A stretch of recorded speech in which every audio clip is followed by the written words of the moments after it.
Fala galera, rubro-negro raiz na área.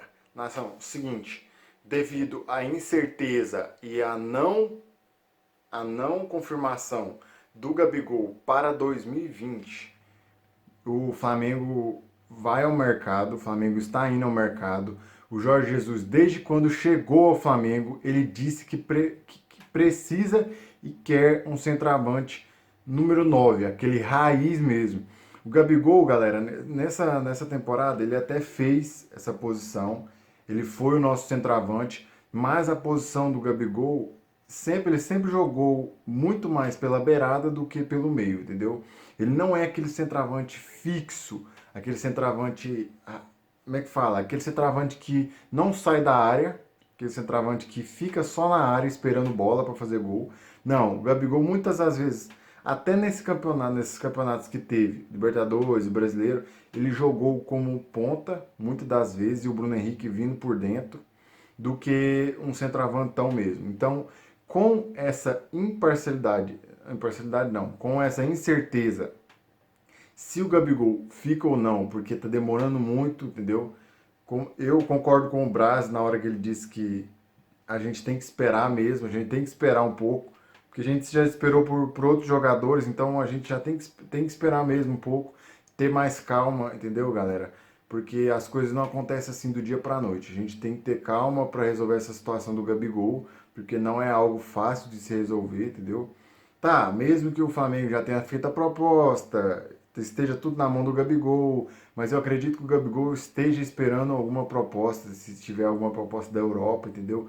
Para um plano de carreira na Europa. Mas, na minha opinião, o Gabigol vai ficar no Flamengo.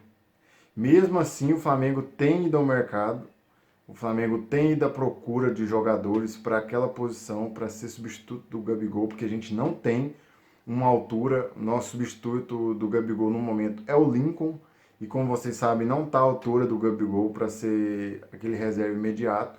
O Flamengo tem ido atrás do atacante Pedro, atacante que se destacou muito no Fluminense, foi vendido para a Fiorentina, mas não tem sido aproveitado na Fiorentina. O Flamengo fez uma proposta e está muito perto de se concretizar essa proposta por um ano de empréstimo do atacante Pedro.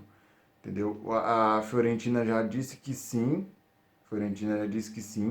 Mas o Flamengo se aproximou muito dessa vinda do Pedro e cada vez mais isso se torna realidade. O Grêmio fez uma proposta muito boa também, mas o que temos de informação é que o Pedro quer jogar no Flamengo.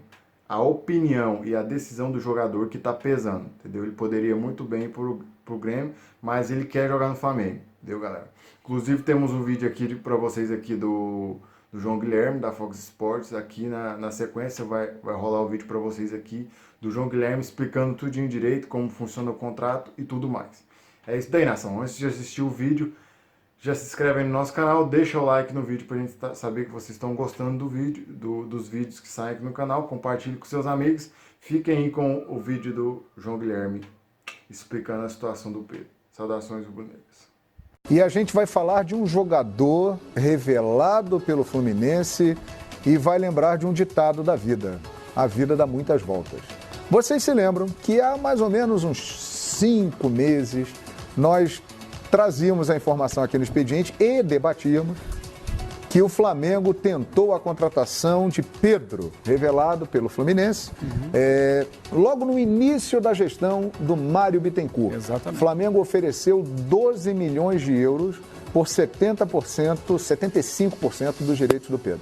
Pois bem, o Fluminense, naquela oportunidade, não aceitou o negócio, né?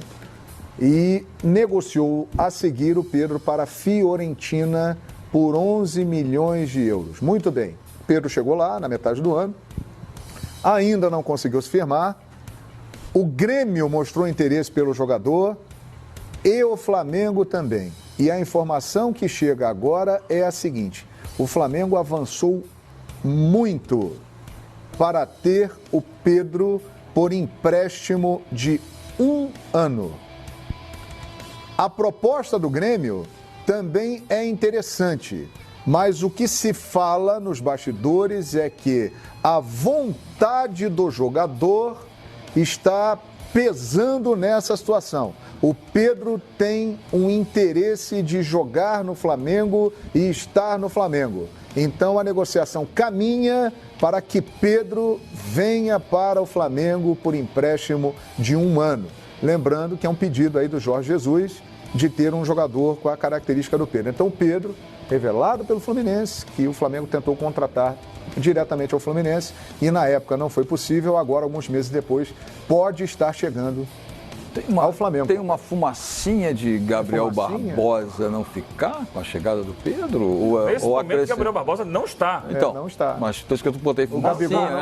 não está. Eu acho Porque que a chegada do nesse Pedro... momento não está. Mas eu acho que uma coisa não tem a ver com a outra. Porque, assim, Podem ficar os dois. Eles vão o Flamengo vai tentar contratar o Gabriel. Aí nós vamos voltar para aquela discussão que não é o Pedro, é o Michael.